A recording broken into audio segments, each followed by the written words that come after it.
আসসালামু আলাইকুম, সবাইকে স্বাগত জানিয়ে আমরা আবার আরেকটি নতুন পর্ব শুরু করতে যাচ্ছি। আর এই নতুন পর্বে আমরা মূলত যা শিখব সেটি আমাদের শেখা জিনিস নতুনভাবে নতুন রূপে। আমরা জানি হোয়ার আর ইউ এই সেন্টেন্সটি দ্বারা আমরা অনেকেই প্রশ্ন করে থাকি, আমরা জিজ্ঞেস করি তুমি কোথায়। সো হোয়ার আর ইউ এই সেন্টেন্সটাকে আমরা ডিফারেন্ট ভাবে ব্যবহার করতে পারি। সেটা কি? সেটা হচ্ছে হোয়ার আর ইউ ফ্রম। সো আমাদের সেন্টেন্সটা হচ্ছে where are you from, অর্থাৎ তুমি কোথায়।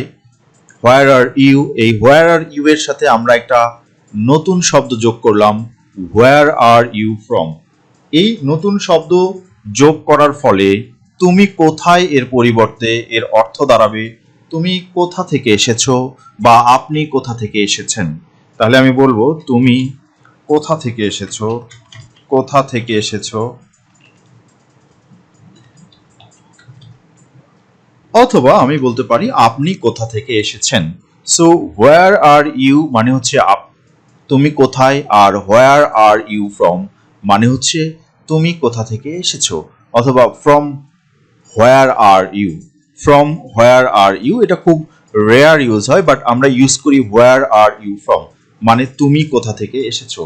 সো আমি কোথা থেকে এসেছি এর উত্তরে আমরা বিভিন্ন ধরনের কথা বলতে পারি। I am from home, I'm from abroad, I'm from abroad, I'm from Canada, I'm from USA, or anything I want to tell about myself, or from where I'm come from. So আমার এই ভিডিওতে আমরা যে অ্যানসারটা করছি সেটা হচ্ছে I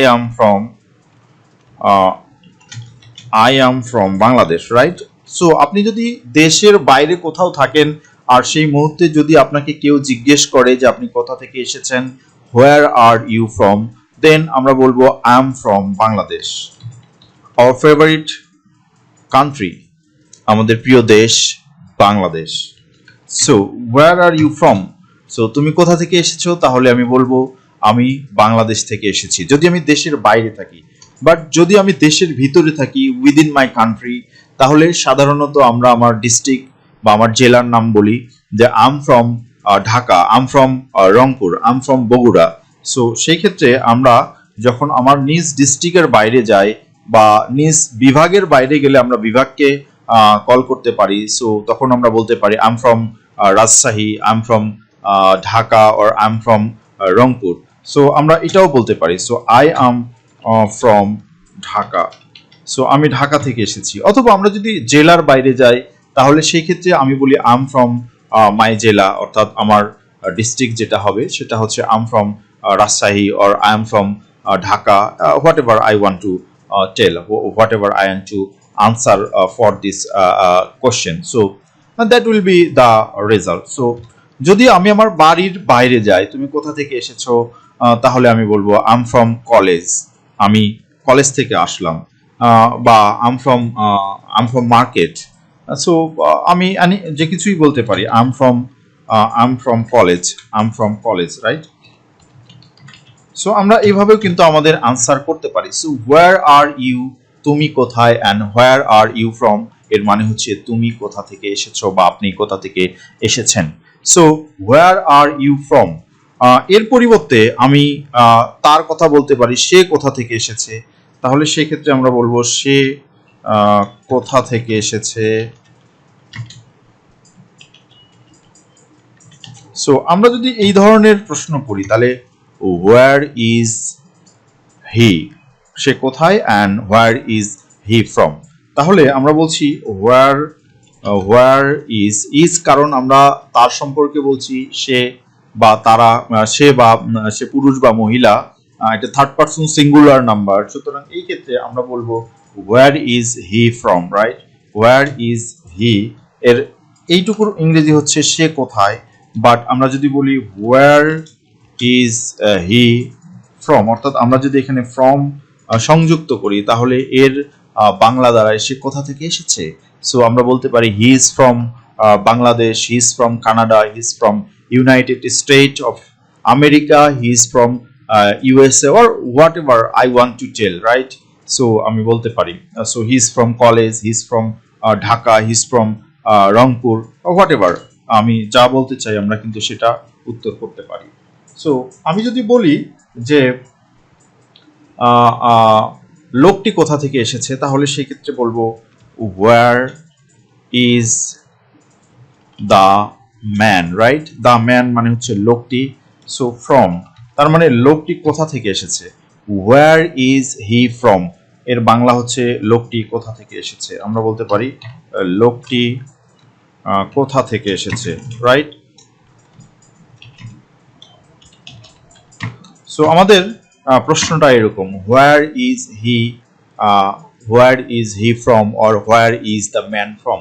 so where is he or where is man, এই third person singular নাম্বারের জায়গায় আমরা যে কোনো কিছু বসাতে পারি। সো আমরা বলতে পারি where is the man from, পাগলটি কোথা থেকে এসেছে। Where is the poet from, কবিটি কোথা থেকে এসেছে। Where is the writer from, লেখকটি কোথা থেকে এসেছে। সো আমরা কিন্তু এই দ্য ম্যান এর জায়গায় আমরা যে কিছুই বসাতে পারি এবং দ্য ম্যান এর জায়গায় আমরা যে কিছু বসিয়ে আমরা তার বিপরীতে অর্থ তুলতে পারি। সো আমি যদি বলি দ্য ম্যান, তাহলে লোকটি হবে, লোকটি কোথা থেকে এসেছে। আমি যদি বলি পয়েট, তাহলে হবে কবি বা কবিটি। সো কবিটি কোথা থেকে এসেছে, লেখকটি কোথা থেকে এসেছে। আমি যদি বলি ম্যানেজারটি কোথা থেকে এসেছে, তাহলে বলবো where is the manager from, ম্যানেজারটি কোথা থেকে এসেছে। সো আমি যদি বলি where is Mrs Jamila from আর where is Mrs Zara from, তার মানে এর অর্থ হবে যারা কোথা থেকে এসেছে। সো আমরা বলছি where is name, any name, আমরা হোয়ার ইজ এর পরে অ্যানি নেম ব্যবহার করব। So where is any name, আমরা যে কোনো নাম ব্যবহার করতে পারি, অ্যানি নেম যে কোনো নাম এখানে ব্যবহার করব, তারপরে আমরা ফর্ম ব্যবহার করব। তাহলে হোয়ার ইজ, সো সিঙ্গুলার বা থার্ড পারসন সিঙ্গুলার নেম বা পার্সনের ক্ষেত্রে আমরা বলবো where is any name from. So any নেমের জায়গায় আমরা যে কোনো নাম ব্যবহার করতে পারি। অ্যানি নেমের জায়গায় আমরা রহিম, করিম, হাবিব, জামাল যে কাউকে ব্যবহার করতে পারি। সো আমরা বলতে পারি হোয়ার ইজ রহিম ফ্রম, রহিম কোথা থেকে এসেছে। বাট আমরা যদি সিম্পলি বলি হোয়ার ইজ রহিম, তাহলে অর্থ দাঁড়াবে রহিম কোথায়। বাট আমরা যদি বলি হোয়ার ইজ রহিম ফ্রম, রহিম কোথা থেকে এসেছে অর্থ হবে। সো আমরা সেই ক্ষেত্রে বলবো Rahim from Dhaka, Rahim from Canada, বা he is from Canada, he is from Dhaka, he is from Rajshahi, he is from Natore, or whatever I want to tell. এইভাবে কিন্তু আমরা আমাদের উত্তর করতে পারি। সো এই গেল আমাদের where is and where is from. So where is মানে কোথায়, অ্যান্ড হোয়ার ইজ ফ্রম মানে কোথা হতে। সো আমরা হোয়ার ইজ এর সাথে ফ্রম ব্যবহার করে এই সেন্টেন্সটির একটা ডিফারেন্ট বা অন্যরকম অর্থ তৈরি করতে পারলাম। আশা করি তোমরা তোমাদের দৈনন্দিন জীবনে কোনো ব্যক্তির সাথে সংশ্লিষ্ট করে এই সেন্টেন্সটিকে তৈরি করতে পারবে এবং তোমরা এটার প্রয়োগ করতে পারবে। এটার প্রয়োগ করতে চাইলে অবশ্যই এই সেন্টেন্সটি বহুবার মুখে উচ্চারণ করতে হবে, প্র্যাকটিস করতে হবে। প্রয়োজনে তোমরা এটা কয়েকবার আওড়াবার, নিজেরা নিজেদের সঙ্গে কথা বলার জন্য এই সেন্টেন্সটি ব্যবহার করবা। যখন বন্ধুদের সাথে কথা বলবা তখনও এটার ব্যবহার করবা।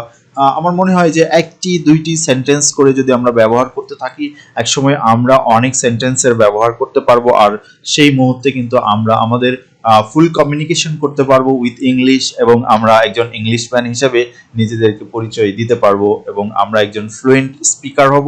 সো তোমাদের জন্য সেই শুভকামনা থাকলো, সেই মাহেন্দ্রক্ষণের অপেক্ষায় আমরা। ধন্যবাদ।